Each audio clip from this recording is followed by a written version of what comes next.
More than 3 decades after his death shocked the music world, questions are once again swirling around the final hours of Kurt Cobain. Nirvana's lead singer was found dead April 5th, 1994, inside of a greenhouse above his Seattle garage. And Seattle police, they closed the case after the King County medical examiner ruled it a suicide, citing a self-inflicted gunshot wound. Shotgun wound, to be even more specific. So why am I talking about it now? Well, an unofficial private team of forensic scientists says the evidence tells a very different story. After reviewing the autopsy, the crime scene photos, and the materials, they have published a peer-reviewed paper outlining 10 points that they argue are inconsistent with an instantaneous gunshot death. So they point to organ damage they say aligns with oxygen deprivation from a heroin overdose, questions about blood patterns, the placement of Cobain's hands, the ejected shotgun shell, and even the final lines of the alleged suicide note. You're talking about handwriting there. So their conclusion? The possibility that Kurt Cobain was incapacitated before the final shot, the fatal shot, and that the scene may have been staged. So officials in King County and the Seattle Police Department, they maintain there's no new evidence that warrants reopening the case. But is there something there?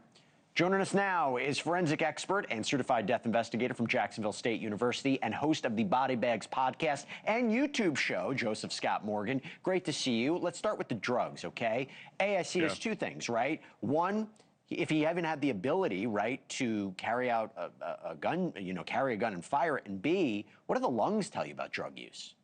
Well, lungs tend to be heavy, right? Because with heroin abuse, and specifically morphine, which is a metabolite of heroin, it's a respiratory depressant. So the lungs at autopsy, when you weigh them in a case of heroin abuse, they tend to be rather heavy. And so that would be consistent with what they're talking about with the changes in the organs. The one thing you have to, kind of think about with Kurt Cobain's death is that he had a protracted history of IV or IV and intramuscular drug abuse where he's injecting. And his tolerance level would be through the roof compared to, somebody that just was introduced to heroin suddenly. But Jesse, toxicology revealed that even for a standard user, whatever that actually means, his was 3 times the limit. So we're talking about a level of lethality that, would make weaker men, bend a knee here. So you have to factor that into all of this. The big question arises, though, is how much was he compromised physically? Were his motor skills compromised? His ability, his hand-eye coordination?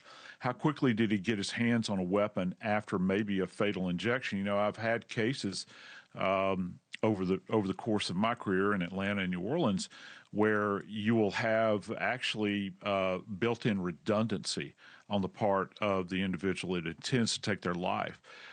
This goes back to the principles that were espoused in a book called Final Exit that was very popular many years ago. So, I'm thinking about this redundancy factor here. Was he attempting to take his life, and then, oh, by the way, I'm going to utilize a 20-gauge shotgun? You reviewed the autopsy report. Is there anything in there that gives you pause to suggest the placement of the gun, the gunshot wound, questionable? Yeah, when you read the report or when this is stated, it says gunshot wound to the head or shotgun wound to the head. That is accurate, but let's be very more specific. The entrance wound is actually in the hard palate, which is the roof of the mouth, and it's to the rear.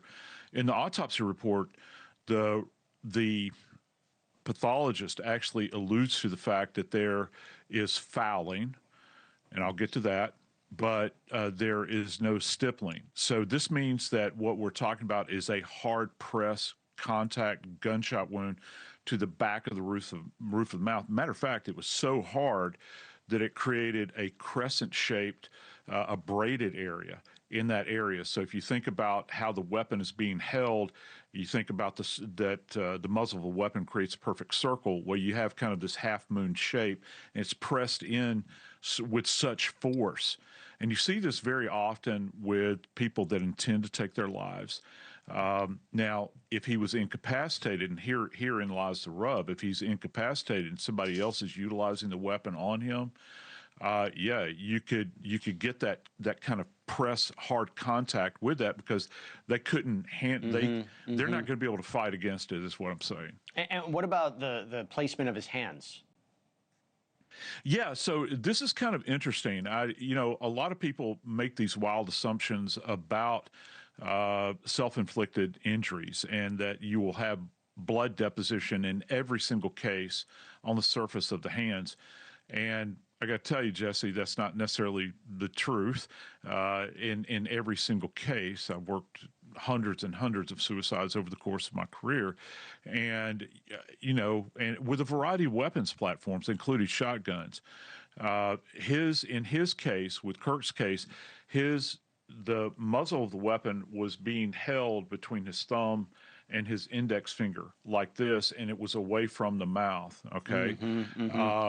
And then this is after, obviously, the weapon had been fired. It came to rest, like just literally laying on his chest. I think that's very important to understand. The force is being driven through the back of the head. I hate to be that that graphic, but understand this. You've got a tremendous amount of gas. It's not just and it was birdshot that was fired. It's not just the projectiles coming out. It's a tremendous expulsion of hot, expanding gas. It's also driving this forward and to the rear. It's strange, in other words, the hand placement. 30 seconds. Let me ask you this. Yeah. Do you think there's enough to warrant opening up an investigation? And maybe it's just, can they find the DNA on the gun? My Lord. Okay. Yeah. I suppose it's possible, but there's one image that popped up. I'll go ahead and say it was in the Daily Mail, of the investigator that actually handled the case. And Jesse, he's wearing gloves, but he's actually holding the weapon in the image.